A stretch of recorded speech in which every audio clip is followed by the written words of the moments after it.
Changement, vous le vivez tous dans vos vies au quotidien, des changements avec des innovations technologiques, méthodologiques, organisationnelles, et donc des tas d'impacts sur nos vies et nos usages. Et il y a deux transformations qui nous semblaient intéressantes à mettre en avant. C'est d'une part l'expérience client et d'autre part la gestion des avis. Parce qu'en fait, ça permet aux professionnels du tourisme que vous êtes d'exister sur le web et aussi de pouvoir vous différencier. Alors, pour animer cette table ronde, j'ai eu le plaisir d'accueillir Thomas et Jérémy, que je vais laisser se présenter. Thomas. Alors bonjour à tous. Donc moi je vais me présenter rapidement. Je m'appelle Thomas Mathieu. Je suis cofondateur d'une entreprise qui s'appelle Guest Suite et notre métier c'est d'aider les entreprises. Plus généralement, on s'est intéressé beaucoup au secteur du tourisme. On les aide à attirer plus de clients grâce à de meilleurs avis. On reviendra après sur le pourquoi du comment et surtout sur l'importance des avis clients dans le parcours d'achat. En tout cas, le sujet est plus que jamais d'actualité. Clairement, aujourd'hui, on en reparlera tout à l'heure en atelier, mais on est sur un sujet qui vient vraiment drainer des clients chez les professionnels du tourisme. Est-ce que j'ai une bonne réputation ou non? C'est vraiment la question assez essentielle. Et donc, Guest Suite, c'est une boîte qui existe depuis 2013. On est nantais aussi, donc toujours dans cette logique aussi très territoriale de la Digital Week. C'est avec grand plaisir qu'on intervient aujourd'hui. Et voilà, pour moi. Jérémy. Donc bonjour à toutes et à tous. Donc Jérémy Simon, co-dirigeant et cofondateur de la société Baludique. Donc Baludique, c'est la contraction de balade et ludique, pour ceux qui ne l'avaient pas forcément vu. Nous, on travaille sur de l'expérience de visite connectée. En quelques mots, on fait des jeux de pistes sur smartphone. Donc effectivement, j'ai déjà prononcé le mot expérience. Donc c'est bon, on y reviendra après. Merci. Parfait. Alors, juste en termes d'organisation, la table ronde dure 45 minutes. On a prévu d'échanger pendant à peu près 35 minutes et de vous laisser 10 minutes de questions-réponses à la fin pour que vous puissiez, vous aussi, interagir directement avec Thomas et Jérémy. Moi, j'aurais tendance à commencer la table ronde en posant une question de néophyte. De quoi on parle quand on parle d'expérience client et de gestion des avis? Ce ne sont pas des mots qui existaient il y a quelques années. Donc, qu'est-ce que c'est? Qui commence? C'est une excellente question. L'expérience client, alors apparemment, d'après Google, c'est tout ce qui va lier une entreprise à sa clientèle. Et l'objectif aujourd'hui, quand on parle d'expérience client, c'est effectivement de proposer une bonne expérience pour créer un lien, créer un engagement du client vis-à-vis de sa marque. De sa marque au sens... de son entité, de sa structure. Ouais. De sa structure. Ouais, je pense que c'est effectivement deux notions qui sont hyper liées dans le sens où d'abord l'expérience du client, c'est ce qui va pouvoir, c'est ce qui va retenir en fait. C'est tous les éléments qui vont constituer son parcours de vie auprès de l'entreprise, aussi bien avant qu'il commence à entrer en contact avec vous, le moment où il rentre en contact avec vous, les premières communications qu'il va avoir avec vous, son expérience réelle sur son achat, sur le vécu avec dans votre cas, son expérience de voyage. Et après, la manière dont vous allez parfois traiter les petits problèmes qu'il peut avoir rencontrés lors de son expérience avec vous. Et tous ces points-là, finalement, forment l'expérience que va retenir le client. Et ce qui, du coup, donne, in fine, ce que nous, on traite, c'est l'avis client. L'avis client, c'est l'expression de cette expérience, je crois. Et c'est finalement aussi l'image que va finalement retenir et surtout partager le client à la fin de son séjour, à la fin de son voyage chez vous. Et c'est important finalement de commencer quand on veut, parce que souvent quand on parle de je voudrais améliorer mon réputation, je voudrais améliorer mes avis ou je voudrais mieux gérer mes avis, en fait déjà le point de départ c'est comment est-ce que je gère mon expérience client? Comment est-ce que je fais en sorte d'émerveiller parfois aussi mon client, se poser cette question, est-ce que j'émerveille un peu mon client de temps en temps? C'est des questions intéressantes, on y reviendra. Mais... Surtout dans le tourisme et les vacances en fait. C'est ça.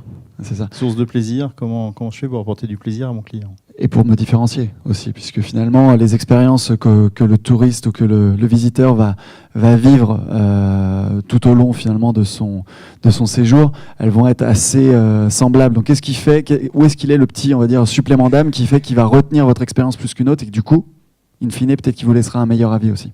Oui, et du coup, ça crée la différenciation pour la structure qui l'accueille. Très bien. C'est quand même assez nouveau. Alors on en parle depuis quelques années, mais avant on n'avait pas du tout cette importance en fait de l'expérience client et de la gestion des avis. Dans le contexte en fait du tourisme, qu'est-ce qui a changé dans le comportement des vacanciers? Je vais là-dessus si tu veux. En fait, je pense que intrinsèquement, il n'y a pas grand-chose qui a vraiment changé. Ce qui a changé, c'est la puissance de répercussion du média Internet qui, finalement, donne une portée largement supérieure. Mais un phénomène qui a toujours existé, c'est du bouche à oreille. C'est ni plus ni moins que du bouche à oreille, la recommandation.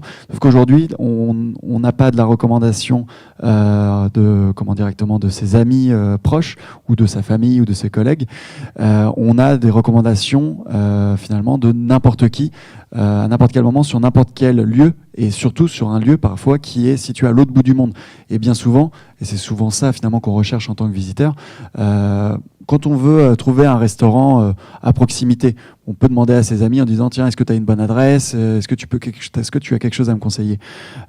Quand on va en Thaïlande ou à l'autre bout du monde, on n'a pas nécessairement toujours des amis qui ont fait le voyage pour nous conseiller le bon hôtel ou le bon restaurant.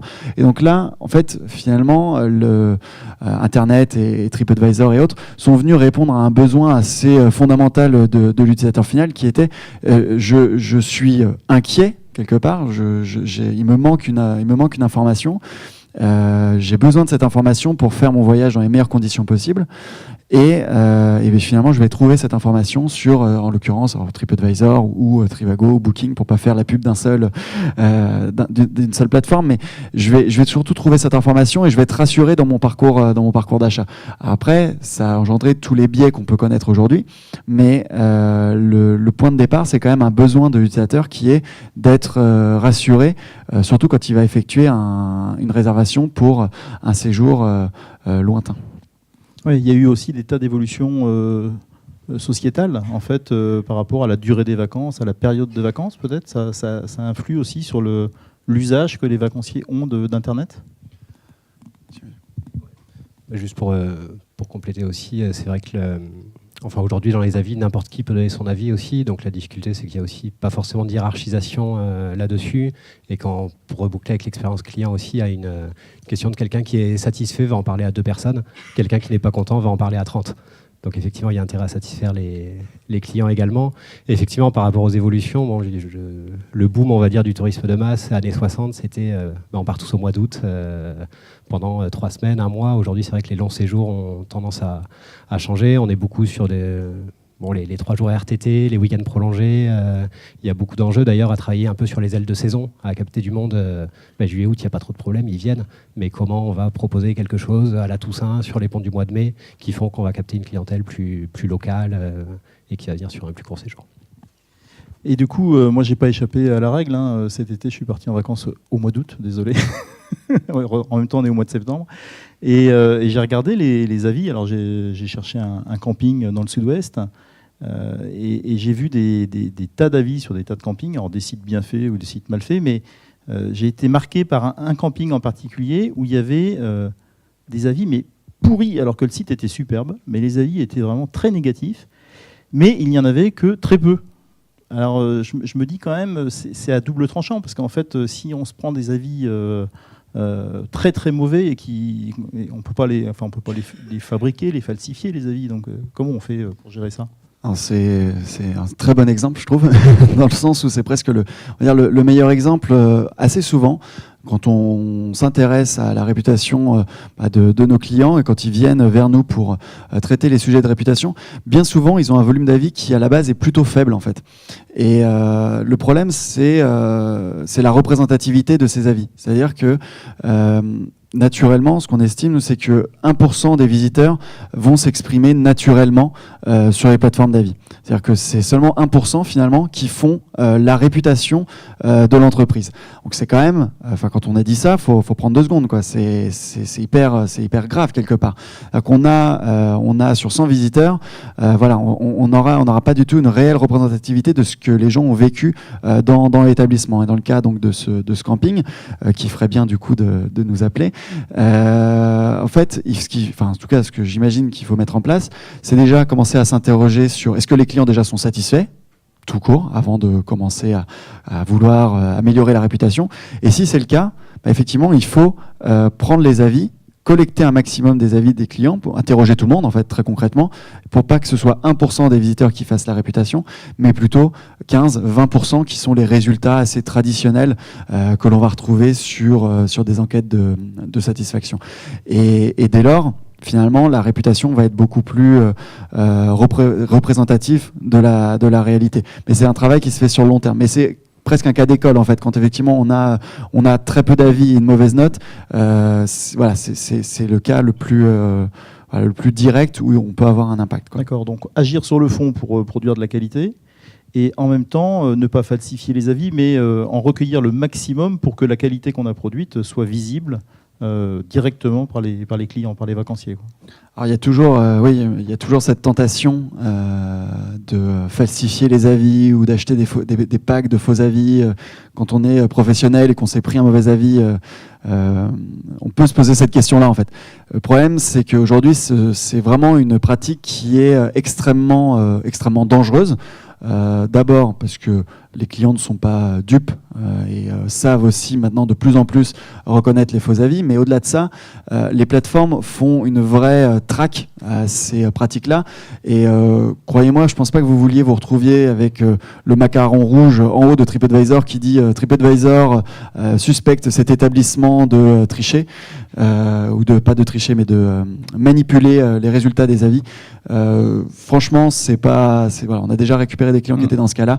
C'est pas du tout chouette pour l'image. C'est déplaisant. Et c'est plutôt très déplaisant, notamment quand on voit la portée la portée de l'audience des pages trip.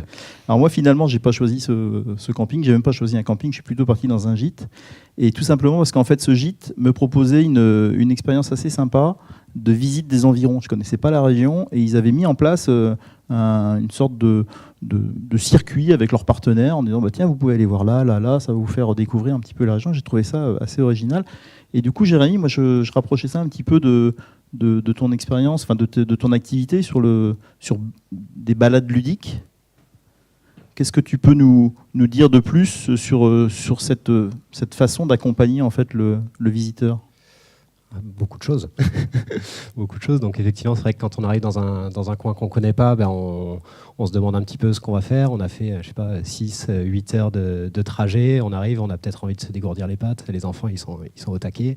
Et puis, on a envie de découvrir une région. Le but, c'est pas juste d'arriver à un endroit. Donc effectivement, nous, chez Baludique, on met le jeu au cœur de l'expérience, en fait, toujours dans cette logique de créer de l'engagement aussi. Ça permet de la cohésion, ça permet de pas mal de choses. Et on est sur une logique d'orientation des flux via un principe de jeu de piste numérique qui permettent de découvrir rapidement et en autonomie les incontournables ou tout simplement les petites anecdotes proposées par notre hébergeur aussi, qui en saison va du coup parfois être submergé par la clientèle, ne va pas forcément avoir beaucoup de temps à leur consacrer. On parlait des mutations un peu dans le monde du tourisme aussi. Il y a aussi un rôle pour les prestataires de conseil en séjour qui est de plus en plus fort à ce niveau-là, puisqu'on sait qu'il y a très peu de gens qui physiquement vont passer les murs d'un office de tourisme, même s'ils vont aller se renseigner sur les pages internet, etc. Donc ça permet de proposer des choses, les bons plans de l'hébergeur par exemple, que l'hébergeur va pouvoir préparer en amont de la saison, au moment où c'est un petit peu plus creux, et comme ça les visiteurs, ces hôtes, vont pouvoir découvrir les environs un peu comme s'ils connaissaient un local aussi, c'est-à-dire avec une patte très très marqué un petit peu de si je vous envoie là, c'est parce que moi, ça me donne telle sensation. Là, c'est le meilleur endroit pour observer le coucher de soleil. Ça c'est quelque chose qui, moi, me touche quand l'hébergeur me parle de son expérience à lui, quelque part, donc, quand il partage son expérience. Souvent, on voit des piles de brochures dans les chambres ou dans les hôtels, que ce soit les hôtels, les gîtes, les campings, brochures de tout ce qu'il y a à faire dans la région. Il y a même des books, etc.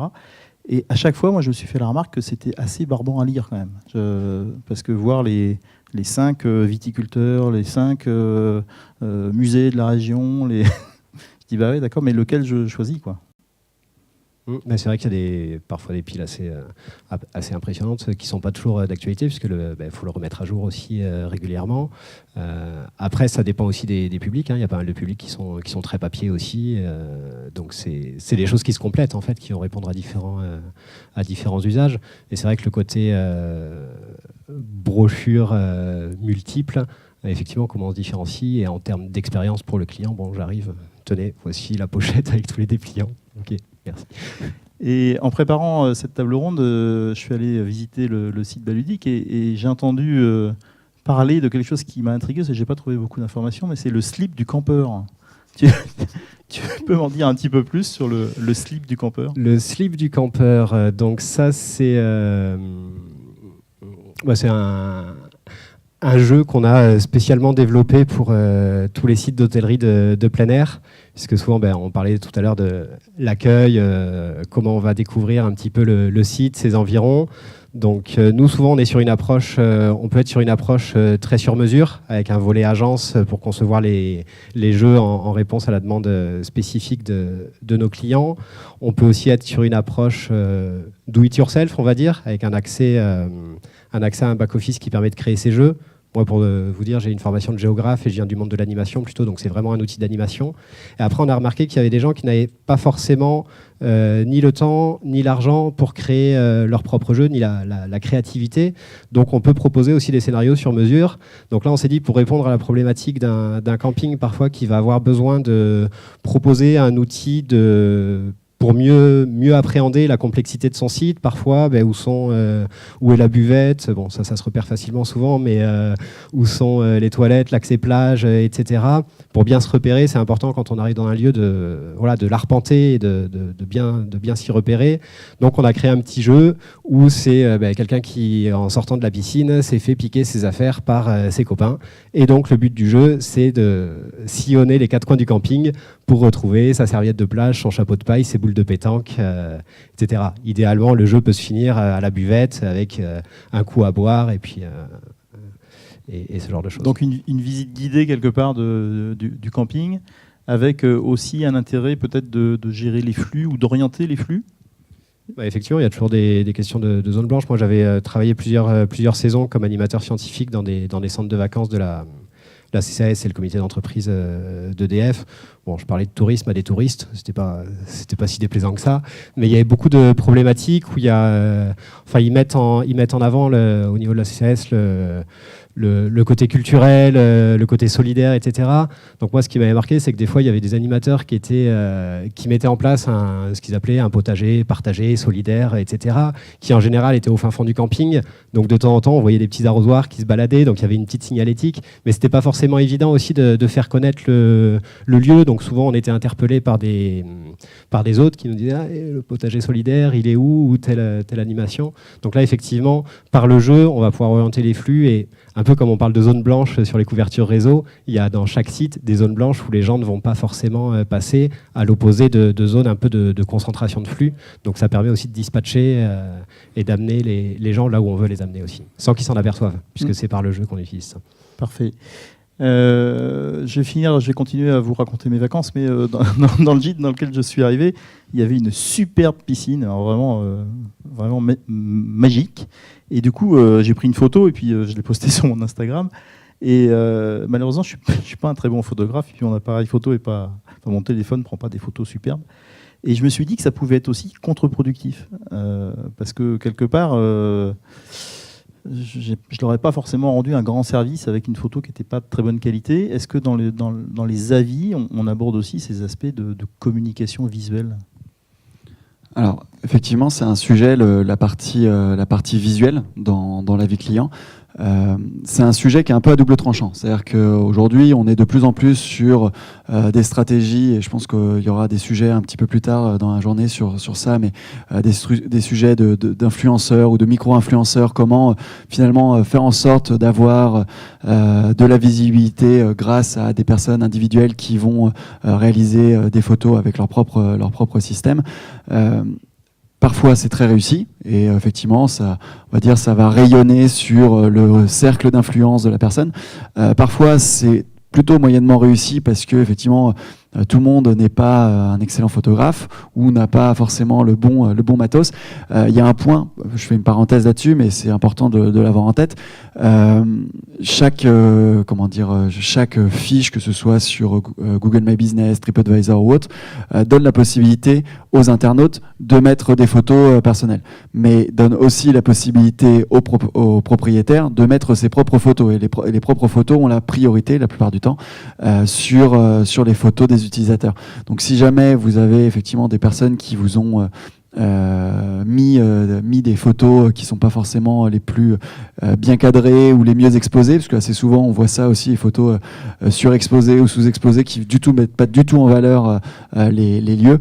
N'hésitez pas, ça pour le coup généralement vous pouvez le faire gratuitement, la plupart des plateformes le proposent, vous pouvez le faire gratuitement vous-même à partir du moment où vous avez réclamé la propriété sur la plateforme.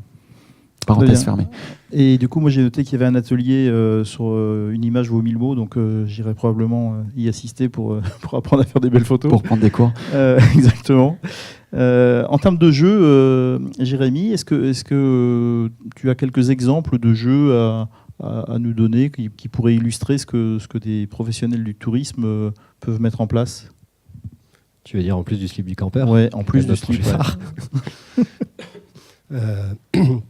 Ouais, il y a quelques exemples. Là, sur le côté petite structure et découverte des environs, il y a un exemple qui me vient en tête, c'est un petit bar-restaurant produit du terroir en Savoie, dans le Beaufortain, qui nous a contactés il y a un peu plus d'1 an maintenant, parce que lui, il essaye de mettre en avant tous les producteurs locaux, de leur proposer via son restaurant, on va dire une mise en avant de ces produits locaux, de leur faire découvrir à la fois les saveurs, mais aussi toute l'histoire et la manière dont ils ont été produits.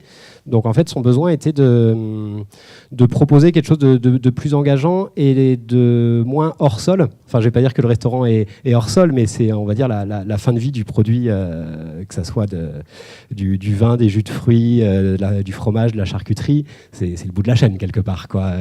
Donc l'idée, c'était à la fois d'échanger avec ses clients là-dessus, mais en plus de leur proposer en autonomie une découverte des environs qui permettent d'aller à la rencontre du vignoble, d'aller à la rencontre d'un producteur de fromage et de découvrir un petit peu comment a été produit en fait tout ce qu'il propose à la carte dans son restaurant. Un jeu de piste, mais sous forme d'une application ? Oui. Ouais. Oui, du coup, c'est une application. Donc, Baludic, nous, la manière dont on fonctionne, c'est une application portail. Donc, il y a une seule et même application que vous pouvez télécharger gratuitement sur iOS, Android, et qui référence plusieurs centaines de parcours sur toute la France. Parcours qui sont créés par des professionnels, soit en autonomie, c'est le cas de ce bar dont je viens de parler, soit nous, on intervient également en co-construction. Sans être producteur de contenu, on va intervenir un peu comme des scénaristes, des metteurs en scène pour répondre aux besoins initiaux. Pour les bonnes pratiques, en fait. Pour les bonnes pratiques, ouais. Effectivement, et en fonction du public cible aussi, puisqu'on ne va pas construire le même parcours si on veut toucher plutôt une clientèle de personnes âgées, de seniors, je crois on dit maintenant, de seniors qui veulent avoir vraiment un contenu plus important sur le patrimoine d'une petite cité de caractère ou une enquête policière pour les enfants dans un espace naturel sensible, par exemple. On est presque sur de l'escape game ou en... Alors nous, on n'enferme pas les gens dans une pièce. En dehors, quoi. Mais on s'inspire effectivement de mécaniques de l'e-escape game. Si on fait un peu, pour reprendre les gros mastodontes, on va dire qu'on est un peu à l'interface entre Pokémon Go, qui a prouvé l'usage. Contenu culturel, on peut en débattre, mais c'est pas l'objet aujourd'hui. Geocaching.com, où là, le but, c'est de trouver des petites géocaches. Le problème, c'est que ça nécessite de la maintenance aussi, parce que les géocaches peuvent disparaître. Et en plus, c'est régi par la communauté, ce qui fait qu'on ne peut pas mettre une géocache où on veut, comme on veut.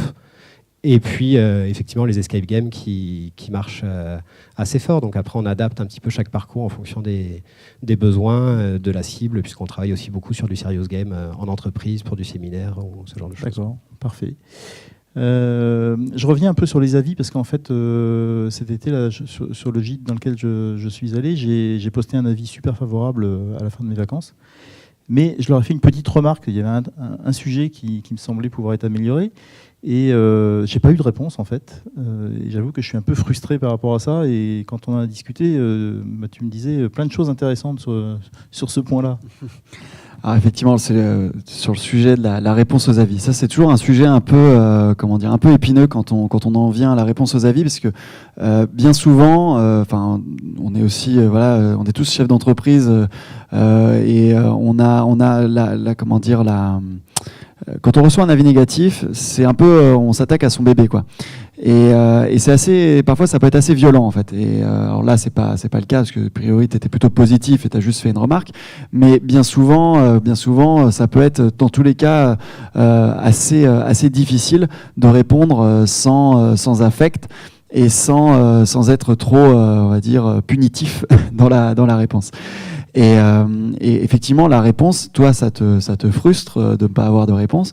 Nous, ce qu'on dit aussi, c'est que y a toi qui as déposé un avis et qui attend une réponse. Mais il y a aussi tous ceux qui vont lire ton avis, qui vont voir que tu as suggéré quelque chose, parce qu'ils vont s'intéresser à ce que tu as écrit, et qui vont surtout voir que le gîte dans lequel tu as été n'a pas pris le temps de s'intéresser à ce que tu as dit et donc de te répondre. Et donc ça, c'est un vrai point. Ce que je veux dire par là, c'est il y a pas lieu de répondre à tous les avis. En tout cas, à mon sens, ça sert à rien de vouloir répondre à tous les avis pour répondre mal à tous les avis.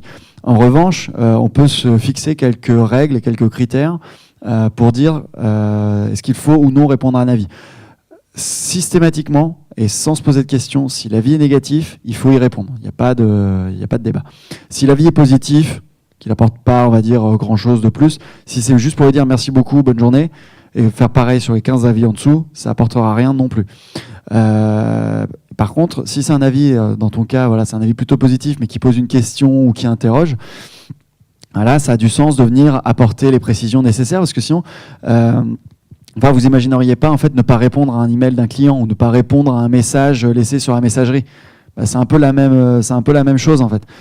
C'est juste que la manière de communiquer avec vous est différente, mais qu'aujourd'hui il y a des clients qui, pour eux, c'est l'équivalent de venir vous envoyer un mail et de vous parler directement, c'est de le mettre sur TripAdvisor. La seule difficulté, c'est que ça, c'est visible de tout le monde. L'avantage, quand ils vous envoyaient un email, c'est que vous pouviez répondre et que ça restait sous couvert d'un peu de vie privée, quoi. De confidentialité. Merci, c'est gentil. Je cherchais mon mot. Et donc, l'important, effectivement, c'est d'y répondre. Alors, je ne vais pas détailler pour pas vous spoiler mon atelier tout à l'heure sur la partie réponse aux avis clients, mais si vous voulez, il y aura un atelier très intéressant sur le sujet d'ici quelques heures. Mais en tout cas, on pourra reparler de ça et voir justement comment prendre le temps de bien rédiger une réponse et quelles sont, on va dire, les étapes clés pour, on va dire, prendre du recul et avoir une réponse qui serve finalement la réputation, même si c'est un avis négatif. Et sans spoiler ton atelier, est-ce que tu peux nous donner au moins quelques axes qui permettent aux professionnels du tourisme d'augmenter leur taux de remplissage uniquement sur la partie gestion des avis ? Alors sur la partie gestion des avis, je pense qu'il y a peut-être trois choses. La première, on a fait presque parler que de cela, mais c'est ce côté de l'expérience client et comment je travaille la meilleure expérience client possible pour mon visiteur. La deuxième, c'est comment je fais en sorte que mes visiteurs s'expriment naturellement et du coup que ma réputation soit la plus représentative de la réalité. Et enfin, comment est-ce que je gère la réponse à mes avis ? Et du coup, comment est-ce que je gère bien la réponse à mes avis ? C'est-à-dire, évidemment, si on a un avis négatif, ne pas répondre sur le même ton que le client, toujours avoir de la hauteur de vue et surtout pas se laisser embarquer justement dans un combat qui est extrêmement néfaste en fait, d'avoir celui qui aura le plus de répondants dans l'avis. Au contraire, il faut vraiment toujours avoir en tête que vous ne répondez pas à la personne qui a déposé un avis. Vous répondez pour tous ceux qui vont lire derrière. Est-ce que vraiment vous avez envie d'avoir cette image-là pour tous ceux qui vont passer derrière et qui vous voient avec 8 points d'exclamation en disant « c'est pas vrai, t'es un menteur ». je pense pas que vous ayez vraiment envie de ça. Et pourtant, sincèrement, on traite avec Guessud des millions d'avis. Sincèrement, on voit ça extrêmement souvent encore, des réactions épidermiques sur les avis de personnes, mais c'est normal parce que ça nous attaque, ça fait mal, quoi. Mais il faut vraiment à tout prix ne pas répondre comme ça, parce que c'est l'image qu'on donne et finalement ça peut être désastreux. Et là, on avait juste une réputation qui était là parce qu'on avait un avis négatif, et finalement on va avoir en plus la réponse qui va encore faire baisser cette image-là. Et paradoxalement, on a aussi quelques utilisateurs qui embellissent systématiquement leurs avis. Moi, j'ai quelques copains qui sont comme ça. Leurs vacances sont toujours géniales et merveilleuses. Je suis quand même parfois étonné. Est-ce qu'il faut gérer aussi cet aspect avis sur positif ? Alors ça, c'est presque une question un peu de société là, sur la manière entre ce qu'on vit et la manière dont on le présente. Ça, c'est je pense qu'en tant que professionnel du tourisme, globalement, c'est plutôt dans notre intérêt, parce que quelque part, ils vont faire que, effectivement, embellir le lieu, prendre le meilleur angle possible sur la tarte au citron qu'ils ont mangé le soir, ou sur le bon plat chaud qu'ils vont manger froid, puisque finalement, ils ont passé 30 minutes à chercher le bon angle, et voilà. Je vois très bien de quoi tu parles. Maintenant, moi, je trouve ça juste effectivement un peu délicat à titre personnel sur effectivement ces gens qui sont que dans le paraître. Mais là, d'un point de vue purement professionnel, quelque part, c'est toujours dans le bénéfice, je crois, du professionnel, puisque quelque part, tant que c'est acceptable et crédible, tant que c'est acceptable et crédible, voilà, ils vont chercher eux le meilleur moyen de mettre en valeur votre ou vos prestations pour mettre le plus en valeur leurs vacances à eux. Donc finalement, tout le monde est gagnant. Ouais. Maintenant, d'un point de vue purement personnel, est-ce que le fait de prendre la photo le plus penché possible pour montrer qu'on a vu sur mer, alors que non. Ouais. Bon, voilà. Bon, merci en tout cas pour ça. Pour conclure, moi j'aurais tendance à dire que toutes les actions qu'on a vues, là, les jeux de piste, l'expérience, la gestion des avis, ça prend quand même énormément de temps. Comment font les professionnels du tourisme quand ils sont tout seuls pour faire tout ça ? Je crois que la slide d'après, tu as nos coordonnées, non ? Exactement. Je sais pas, je pense que ça peut donner un embryon de piste. Non, plus sérieusement, il y a beaucoup de choses qui peuvent être faites déjà par soi-même. Évidemment, nous, on est là pour venir accompagner la démarche, parce que bien souvent, on a aussi, vous avez des métiers qui sont déjà très prenants et que vous avez beaucoup de choses à mettre en place. Maintenant, il y a déjà des choses qui, à votre niveau, sont faisables. La partie réponse aux avis, ne serait-ce que on dit qu'il faut utiliser un outil pour collecter un maximum d'avis et les diffuser. Oui, vous pouvez déjà commencer par demander à vos clients, pensez à me déposer un avis. Alors le taux de retour est plus faible, mais c'est déjà ça. Il y a des choses qui peuvent être faites déjà, on va dire, sans investir dans un outil. Après, évidemment, quand on veut passer à l'étape d'après, quand on veut avoir un impact plus fort, là, effectivement, nous, on est là pour ce genre de choses. On n'a pas tous les moyens de booking, quoi. Ça, c'est un autre sujet, mais en fait, on a souvent ce rapport de force entre l'hôtelier indépendant et le grand méchant booking. Alors c'est vrai qu'aujourd'hui il y a un vrai sujet sur le niveau des commissions qui ne fait qu'augmenter, ce rapport de force qui est complètement disproportionné. Maintenant il y a des choses dont on peut s'inspirer en fait dans ce que fait Booking. Il y a des bonnes pratiques quelque part qu'on peut venir réadapter. C'est pas parce que on va dire ils sont le grand méchant loup qu'ils font pas des choses bien en fait quelque part. Et il y a beaucoup de choses dont on peut s'inspirer, je pense, en tant que pro. Faut pas oublier quand même que Booking, si je dis pas de bêtises, si c'est pas le premier, c'est le deuxième plus gros investisseur en publicité payante sur Internet.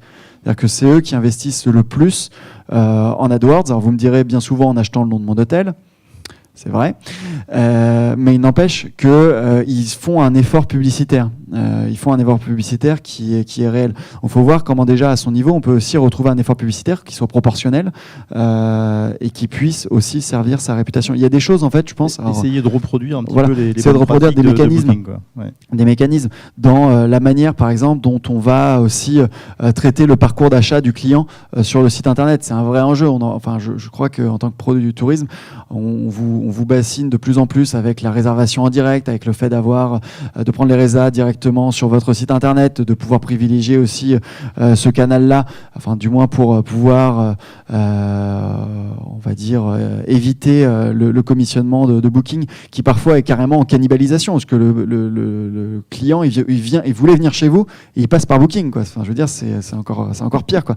Mais parce que en fait, les outils, on va pas ne citer que Booking, mais il y a Trivago, Kayak ou d'autres, ils vont s'intéresser à un point qui est essentiel, qui est l'expérience du client sur le site. Et ils ont des années et des années de développement sur ces sujets-là pour se poser la question, est-ce que le bouton, il fait cette taille-là? Est-ce qu'il est à gauche? Est-ce qu'il est à droite? Est-ce que je mets un bandeau qui dit 12 personnes viennent de réserver cette chambre? Vous feriez bien de le réserver aussi. Enfin, voilà. Tout ça, c'est des acquis de l'expérience, mais finalement, ils ont fait le boulot. Donc, vous pouvez aussi vous inspirer de ce qu'ils ont fait pour améliorer votre propre expérience client sur votre site. On pourrait en parler pendant des heures. Clairement. La table ronde va bientôt se terminer. Pour aller plus loin, en fait, on a mis en place un slide avec quelques actions. Jérémy, sur ton site, qu'est-ce que les professionnels peuvent trouver ? Alors, ils peuvent trouver déjà, professionnels et particuliers peuvent voir toutes les balades, tous les parcours qui sont proposés sur la France, un petit peu en Angleterre et en Belgique également. Ils vont trouver un petit peu une manière de nous contacter. Hein. On a un formulaire de contact, on est ultra innovant. Et puis voilà, trouver un petit peu d'inspiration. On essaye aussi de mettre en place un peu de ressources sur voilà, comment faire jouer en fait ces clients. Parfait. Et toi, Mathieu Thomas, excuse-moi. Alors, j'ai l'habitude qu'on se trompe, Thomas. Mathieu, j'ai passé la moitié de ma vie à faire appeler Mathieu. J'ai quand même 4 prénoms à côté de moi. Hein, ah oui, je vois bien. C'est pas évident. J'ai l'habitude de ça. Nous, sur notre site, on va retrouver pas mal de contenus liés à l'impact des avis, à la manière de gérer sa réputation. Beaucoup de choses déjà pour forcément apprendre à faire tout seul. Et globalement, à chaque fois, dans les dernières pages, sur pourquoi ce serait bien aussi de le faire avec nous. Hein, forcément. Mais en tout cas, il y a déjà beaucoup de petites fiches pratiques, des petits tutos, des choses comme ça pour permettre de démarrer et d'avoir déjà des petites bases et des petites clés pour mieux gérer sa réputation et en faire non pas un facteur de peur, mais plus un levier business. Parfait.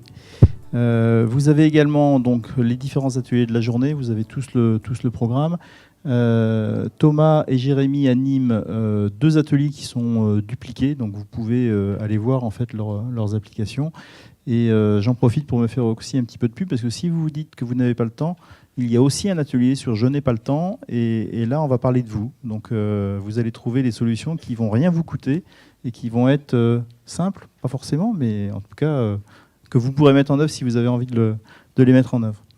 Ce que je vous propose, c'est d'ouvrir aux questions, si vous en avez, ou même des réactions ou des échanges en tous sens.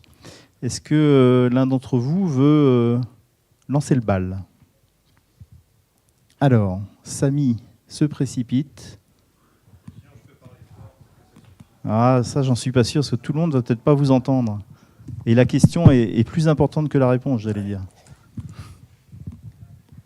Bonjour, vous parliez des réponses aux avis. Et vous aviez abordé la question de réponse aux avis positifs. Est-ce que c'est pas un peu négatif si on voit justement des sites où les commerçants ont répondu qu'aux avis négatifs ou les semi-positifs où il y a quand même du négatif? Globalement, ça donne l'impression qu'ils se concentrent que sur le mauvais et qu'ils sont... On se pose la question s'ils sont contents même d'avoir des avis positifs. Je ne dis pas qu'il faut répondre à tous les avis positifs, mais est-ce que si on répond à aucun des avis positifs, est-ce qu'au bout du compte, il n'y a pas... ça peut ne pas être un peu négatif, peut être mal perçu par d'autres internautes. Alors c'est une très bonne remarque. En fait, je pense que là, on est sur vraiment la sensibilité pour chaque établissement, dans le sens où chaque réputation va être un peu différente, parce que il y a pas un établissement qui va avoir que des négatifs, que des positifs. Ça va toujours être quelque chose de panaché. La vraie question, c'est comment est-ce que je fais en sorte que quand un utilisateur va arriver sur cette fiche, est-ce qu'il va avoir un bon sentiment? Et effectivement, c'est là où on voit, effectivement, il y a peut-être 3 avis positifs, on peut déjà remercier rapidement, mais mon point, c'était surtout d'éviter les réponses répétitives et de se retrouver avec le copier-coller de « Merci beaucoup pour votre commentaire, celui-ci nous a beaucoup aidé à nous améliorer, nous l'avons partagé avec toute l'équipe, bonne journée, au revoir ». Et retrouver ça sur les 5 avis qui descendent. Si on répond, c'est pour essayer d'apporter un petit quelque chose, un petit supplément d'âme, un petit quelque chose en plus. Dans le cas d'un avis négatif, généralement, on va être obligé de faire quelque chose d'adapté, dans le sens où le message que apporte le client apporte une réponse spécifique. Il n'y a rien de pire que d'apporter une réponse généraliste à une question spécifique. Alors, dans tous les cas, il faut être sincère, en fait. C'est ça, exactement.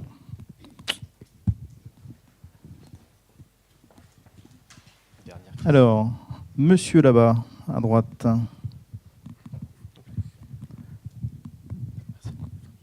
Bonjour, Sébastien de Visamundi. On a parlé du coup des commerçants ou des professionnels du tourisme qui pourraient être tentés de falsifier en fait leurs avis sur Internet.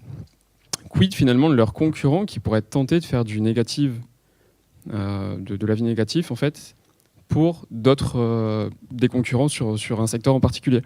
On peut prendre le cas par exemple de professionnels qui vont vouloir prendre des packs d'avis pour essayer de discréditer leurs concurrents.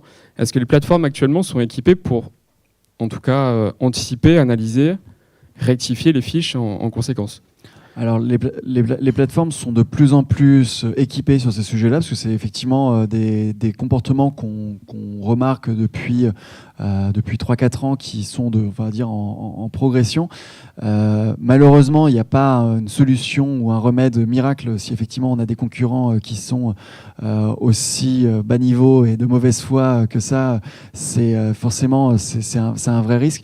Maintenant, les dispositifs que mettent en place les plateformes pour vérifier que les établissements ne trichent pas pour améliorer leur réputation sont les mêmes que ceux qu'ils mettent en place pour éviter qu'un établissement se fasse détruire par le même moyen. Et bien souvent, les mécaniques sont assez similaires en fait. On est sur un dépôt d'avis qui va être très accentué sur une période donnée, avec des plages d'IP qui bien souvent ne sont pas si différentes que ça. Donc finalement, ils ont des moyens techniques assez relativement simples pour identifier ça. Ensuite, les plateformes ont systématiquement des dispositifs pour signaler ce genre de choses. Et enfin, quoi qu'il arrive, pendant une période comme ça, c'est d'autant plus important de solliciter ses clients pour noyer dans la masse ces avis qui n'ont rien à faire là, quoi. Il nous reste 1 ou 2 minutes. Est-ce qu'il y a d'autres questions ? Monsieur à l'autre bout. Sur ma gauche.